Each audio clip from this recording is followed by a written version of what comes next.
Welcome to TaraElla Daily News, where we slay the echo chambers one issue at a time.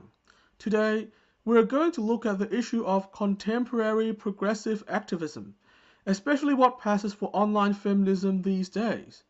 Recently, progressive feminist Laci Green made a video titled "In Defense of Online Feminism." I guess it would be good for me to do a response to Laci's case. I certainly don't share her optimism about progressivism, but I do see where she's coming from. If we want to find common ground, we need to see where they are coming from.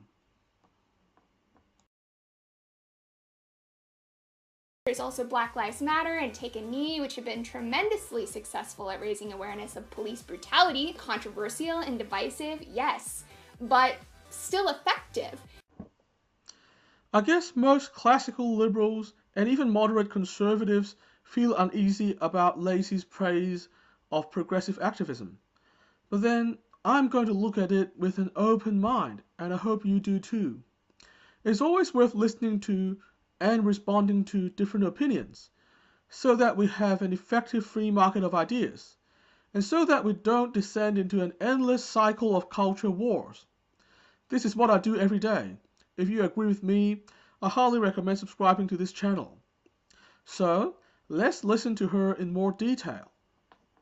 Has gone super mainstream. It really has. I mean, celebrities are calling themselves feminists. I see feminist shirts at freaking Target. I think that has enabled movements like Me Too and its predecessor, Yes All Women, to be heard and to make the tremendous impact that it's having. Look at how those who prey on and abuse women have been able to cement their power throughout history and to this day. Is that finally changing? I hope so. And I think a big part of that is social media.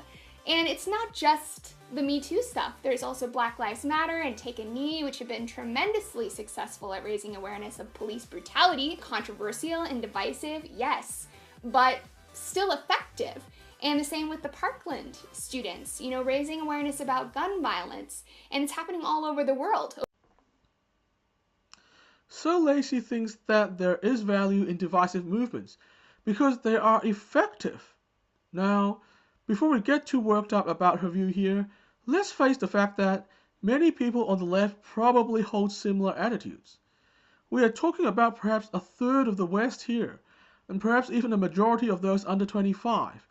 They are hungry for what they see as social justice, and they are going to back whatever program that gets us there.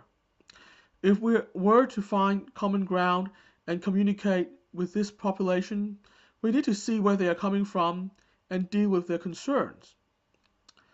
I think the question we need to ask about divisive movements and identity politics is, do they really work? Laci may think that they work because she is sort of stuck in the left-wing side of society. I mean, she has made a great effort to reach out, but our view of the world is often shaped by the people we hang out with. What Laci is perhaps less aware of is that in other parts of society, such movements are making people reactionary and turning people against the idea of social justice completely. With divisive events like the Colin Kaepernick controversy, progressives are preaching to the converted while alienating the rest of us. As I often say, progressives are making naturally conservative people allergic to social justice. And it's okay to be conservative. Seriously, it's okay to be conservative. Something I often say on this show is that political orientation is somewhat inborn, and conservative people are nature's way to keep dangerous change from happening. Therefore, if moderate progressives want to get a discussion going, they need to include conservatives and make them comfortable in the process. And Laci seems to agree here. Here is that the feminist conversation online can be really hostile and combative and just not accessible to people. Fully agree with that criticism. I do think, though, as she mentioned, that a lot of the time the people who are the loudest tend to be kind of bullies. They tend to be mean. People who want to have these kinds of conversations should ensure that it is a welcoming, inclusive environment for everyone. And that's something that I really value too. I think that it's important to be civil with each other and to have open dialogues with each other and to be okay with talking to people who see things differently than you, even if they see things very differently than you or hold views that you would describe as harmful. I guess if moderates like Laci want their message heard, they should draw a clear line between themselves and the more radical parts of their movement. We certainly respect, and many of us actually support, moves to get more women into STEM fields and moves to end the glass ceiling problem, for example.